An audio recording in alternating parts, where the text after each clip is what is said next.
going to be, in addition to the story of us, a squishy one.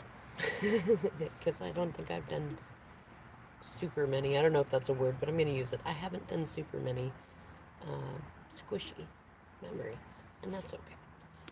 It's funny because I'm thinking of a couple because there's these guys that are clearly going to be doing some sort of RC car race or bash or something at this park that I'm at.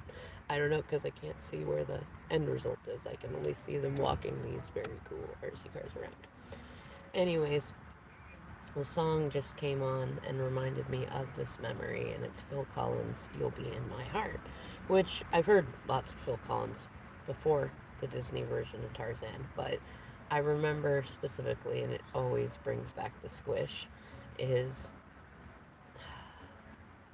how do I need those things from the, what is it, the 90s family shows where you do like a flashback to. So I was in my own apartment for a time with our oldest son when he was a little baby. And this was when I was pregnant mostly, and I'd had a couple of my friends that lived with me, and that did not quite work out. And then I had some, they were sort of neighbors that we'd become friends with, and I also worked with one of them when we worked at the McDonald's. Recently found out that he actually passed away in a crime incident, which was sad to hear. Um, in any case, when I was in that apartment, many things had happened, including finding out that I was pregnant, my DM's son. That was it's funny, from the first moment that I found out, like, I was in shock because it was like, what? And I had been sick for like over a month, and that's why I went in, and I was like, no.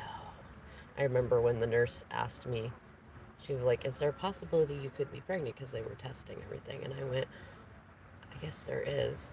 Because I hadn't been seeing anybody else. I'd only seen my DM. It was like once a week he would call me. And I was trying so fucking hard not to be attached to it because, it's funny. I should be a separate thread about how our oldest son was born. I'll do that in another one. Anyways, um, I'd only been seeing my DM like once a week. I wasn't interested in going anywhere else. And I'd already known him for many, many years by then. Um, I think, let's see. Yeah, by the time that we conceived our oldest, I was like, I want to say 18 and a half, so I was almost 19.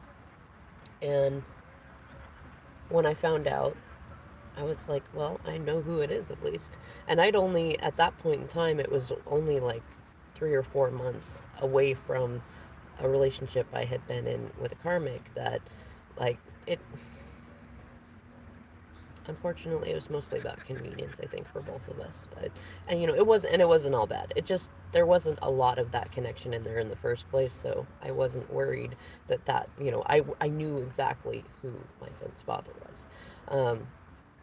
But that that of course got played into question. There was a whole lot of drama and things that had gone on. Nobody in my DM circle really knew me. They knew of me because he had been interacting with me enough, and then opened his own mouth about stuff. I was a big secret for a long time, which was a really big squish to deal with. But I didn't ever want to be the kind of person that was like, you have to live your life in a certain way. And yes, I wanted it to be different, but there were so many circumstances, including age and stuff like that, that I was trying so hard not to be attached to it. And we had only ever like mutually agreed to like FWB sort of thing at the time anyways. So when I found out I was pregnant, I was already way too far along to even consider any other options other than maybe adoption. I didn't want to. I wasn't prepared, and that was scary. But when I knew that it was his, I wasn't unhappy about that. It was like a pleasant surprise, and it was like, I'm not afraid to be a mom. And yeah, it's scary to think about being a single mom, but I had some help from family that I knew that I could count on, and I knew I had some cushion that I could work with. So I was like, you know what, I'm gonna do it, even if like, and I hadn't told my family for a little while, but when I did, it was up and down about whether or not I should keep him, and I was like, no, you know what, I can fucking do this. I can do this, and like, and by that time it had actually been over a month since I had heard from my DM. He had ghosted me at that point, but like the times before, it was like just like once a week or once every 2 weeks, and I would, if we would text, and then the minute that it was like the next morning or the next afternoon, I would just delete his number, and I made sure I never wrote it down anywhere, because I was like, no, I can't. If I think about him too much, I'm gonna text him all the time, and I'd already done that once, and it like created a big thing, and so I was like, no, I will focus on other things. I will do other things, and so fast forward later into the silent space. I found out I was pregnant. I went and told him. I think, to be honest, like bricks probably fell out of him in an energetic sense, but I told him I wanted him there, but we didn't need him, so I wasn't trying to entrap him or do anything like that. And it would be wonderful if he would be in our child's life, but I wouldn't hold any animosity against him if he didn't. And I really stuck to that too. So up till recently, when I've had a few squishy feelings about it, but for 19 years, I did not hold any animosity towards the fact that he did, at least at first, choose not to be there. And many things happened too, like once he opened his mouth, because I didn't know anybody in his circle to talk to, so there wouldn't have been any way for the news to get there through that. And I do know his version of the story of how it got out, and he got mad one day and talked about it. And then everybody knew, and then I started getting like really unexpected and strange calls from karmics and people that were jealous and upset and also trying to scare me away, which I thought was really weird in the moment, because we weren't even connecting, like, and I had no clue about twin flame journey or anything like that at the time. So I was thinking I was just way more in love with him than he was with me, and the circumstances of life were going to not allow that to be a permanent thing. So I was trying not to be attached to it at all. And just to kind of be in, I was like, I know what my heart feels, and I can feel that in my heart. I can just be happy with that. Well, I'm gonna have to be happy with it. It's kind of what I was thinking. In any case, so it would, I want to say fast forward, but this really, I mean, this only happened like within a year, or a couple of years, like being pregnant and then having him. So I went from the apartments that I started in, which were friends, and they fell apart. It got icky, so I left. And I went back to my family's house, and then my friends came there with me to get out of the icky apartment that they were also in. And then we got a new apartment, and that one was, I'm going to call it my South Everett apartment, because we went from North Everett to South Everett from those apartments. And then going through the months of that, of being pregnant and then having my son, which my second set of roommates had, well, they'd been the ones to drive me to the hospital, and then it was just like a month after that that some things happened. And well, let's just say I was in the apartment alone, just me and our oldest son, and our dog, Tika. And may she rest in peace. She was a very wonderful dog who had a very not nice thing happen to her from a neighbor that we had, and I miss her a lot. She was like from the moment I got her as a puppy, she was a Staffordshire Terrier mix, and she just naturally was very well behaved. I've never had a dog that just, I hardly had to train her at all on anything. She just did it.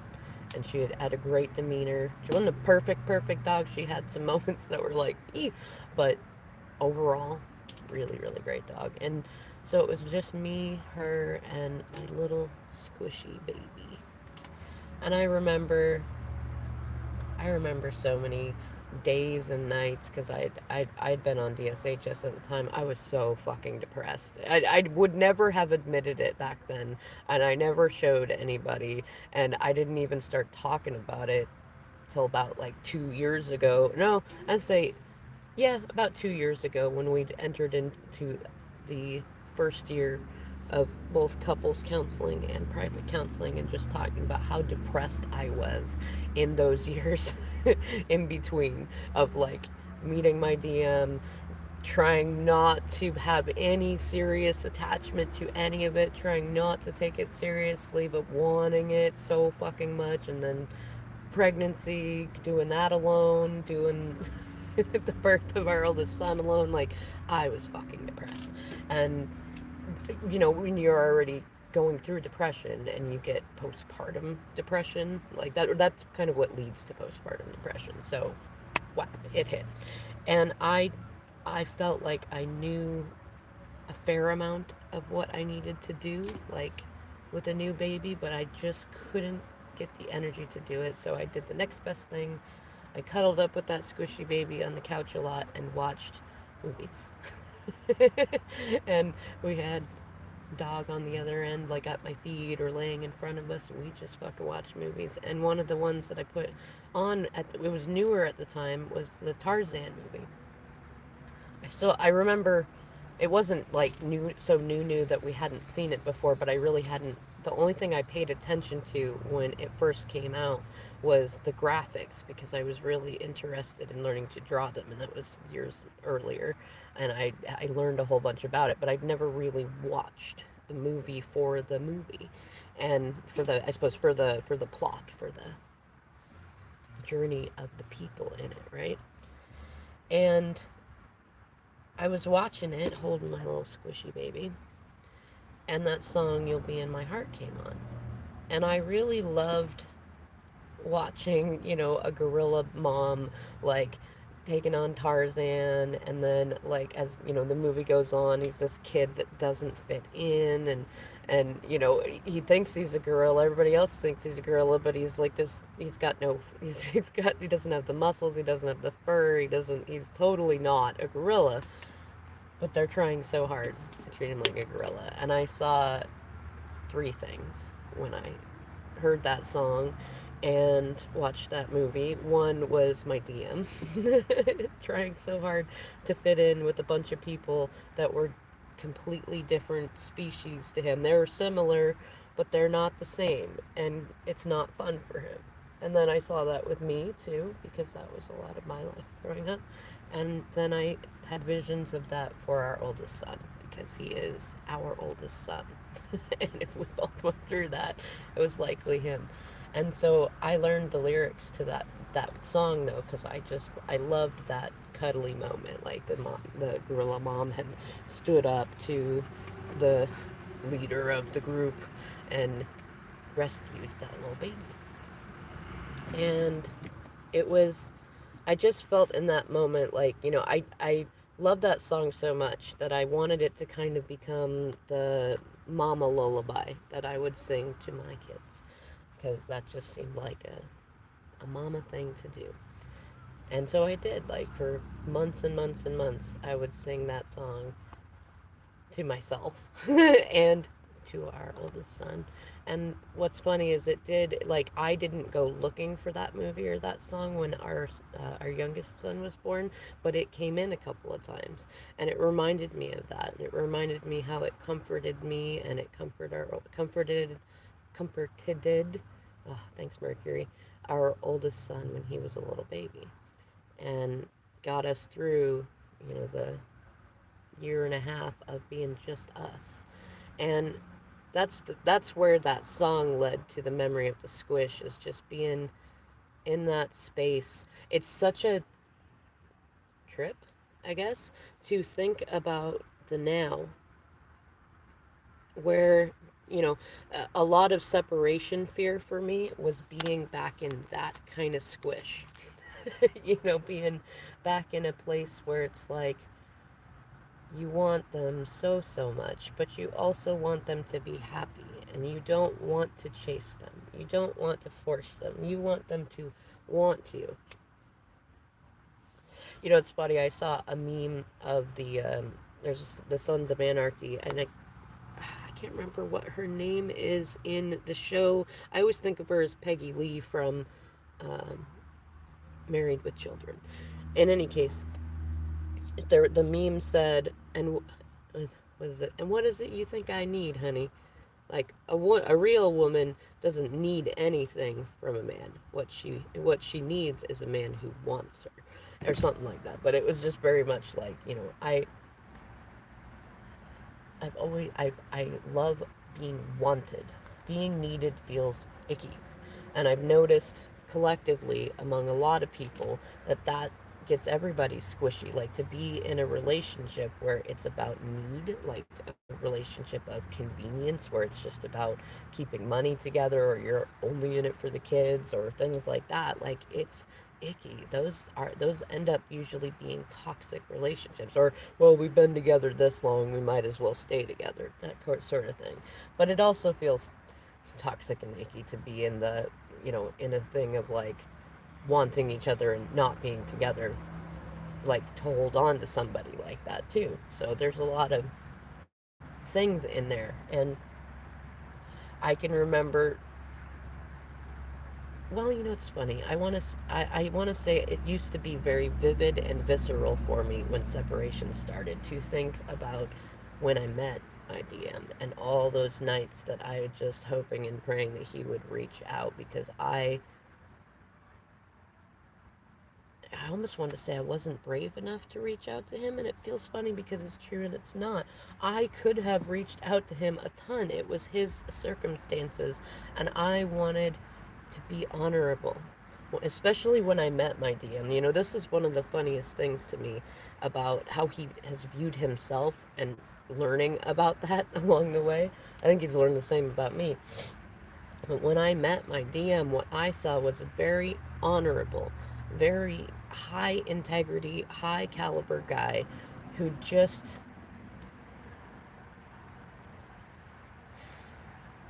how do you even put it? It was the kind of guy that loved too much, but it wasn't too much. It was perfect. It was just the wrong people, and it was the wrong circumstances. And a lot of that came from his childhood squishes. And I almost wanted to say a guy who just couldn't catch any breaks, but that didn't feel right either, because I saw that he did have many great things around him.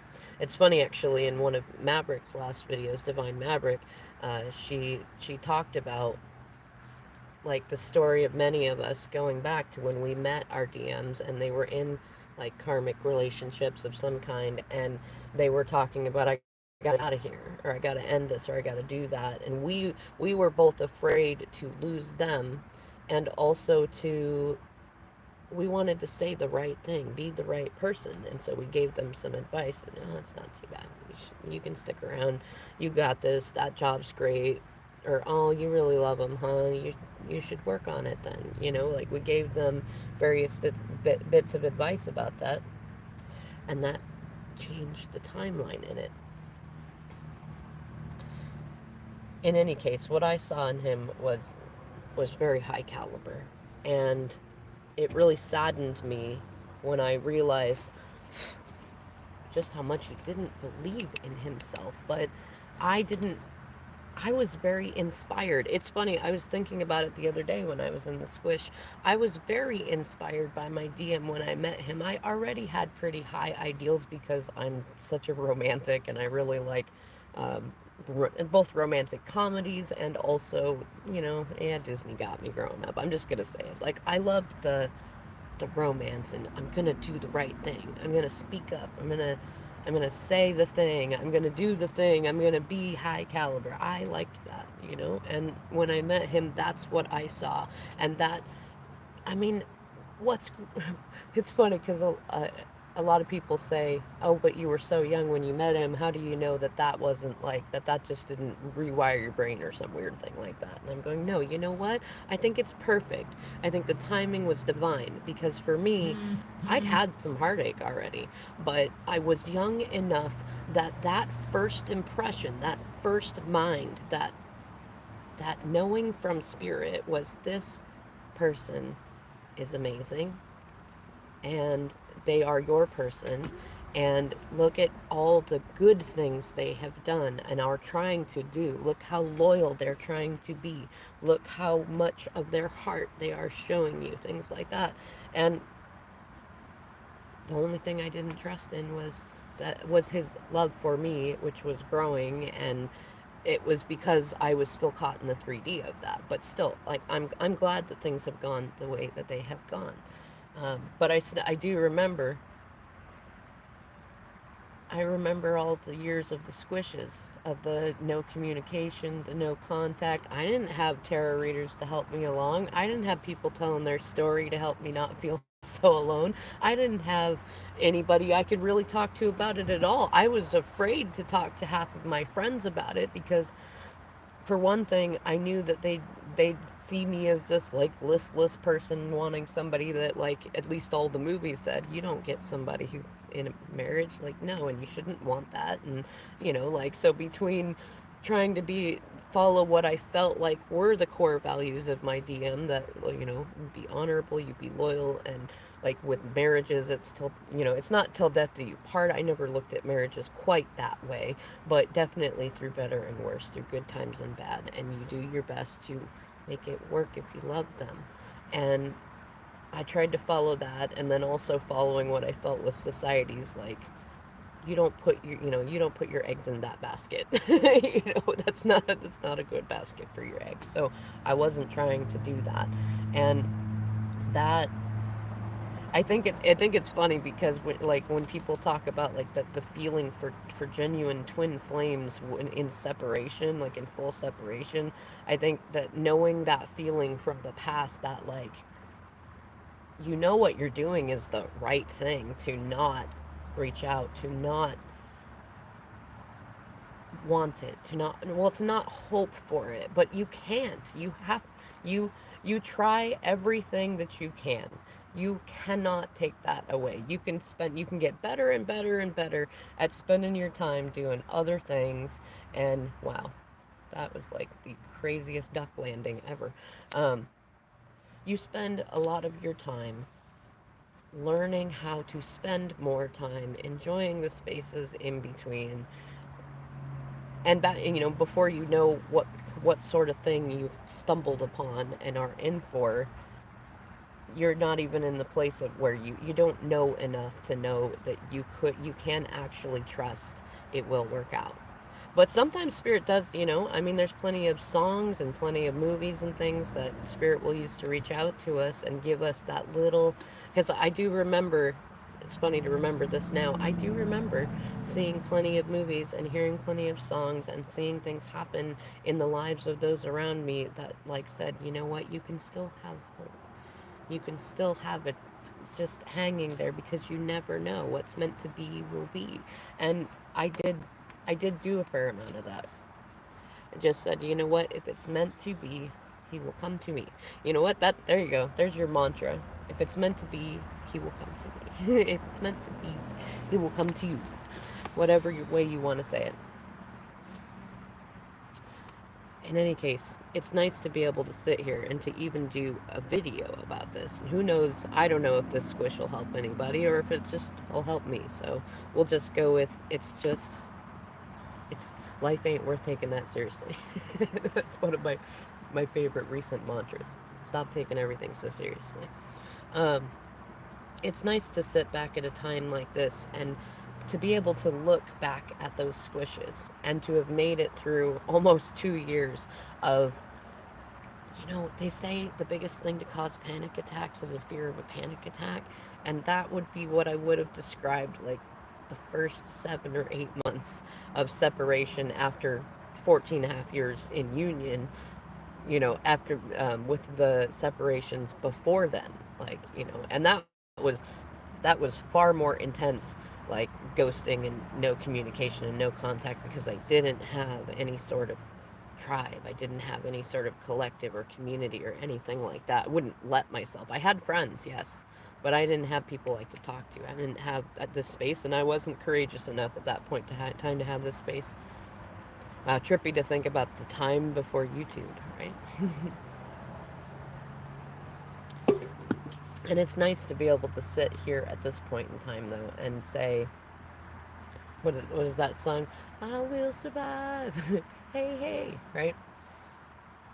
Because now there is such a different air to things, like to be able to step back. And this is, a lot of people are getting on the wavelength that I feel like I was on like last year, was journal, journal, journal. Because you can look back at your memories. You can look back at the things that have happened and you can see your own journey, especially for those of you twins that have been on the longer journeys. I've been blessed to meet so many of you that are just starting what looks like a twin flame journey. You really won't know until many, many years from now. Um, I mean, you can know in your heart, but you won't have like the pages of journal evidence to show it uh, until many, many years from now. And you'll like that when you get there. But I've also met plenty who have been like it's decades of time interacting with their twins and going through those initial periods and longer separations and not knowing if it's a thing, wondering if you're crazy, wondering why you keep thinking about them when they haven't even shown up for months and months or over a year or 5 years or whatever it is, you know? And it's nice to be able to look back when you have those journals, especially because they'll start, you know, even if you start a journal just for doing twin flame stuff, it'll start to turn into your journal of your life. And then you can look back at all the things you've accomplished and all the things, all the squishes that you've made it through. And that is really rewarding and really fulfilling, especially to see that not only does your twin flame journey always somehow work out, most especially when you're not doing anything to make it work out, when you just have faith in it and you accept whatever it looks like in this moment and trust that it'll keep transforming because you have all this evidence that it always does. That's really nice, and especially when you get to see that you always do that too. You always transform, you always grow. All right, well, this memory ended up being a lot longer and partially a coaching session, so I'm going to end it here. Thanks for adding your vibes to the tribe by hitting that like button, and I will see you in the next video.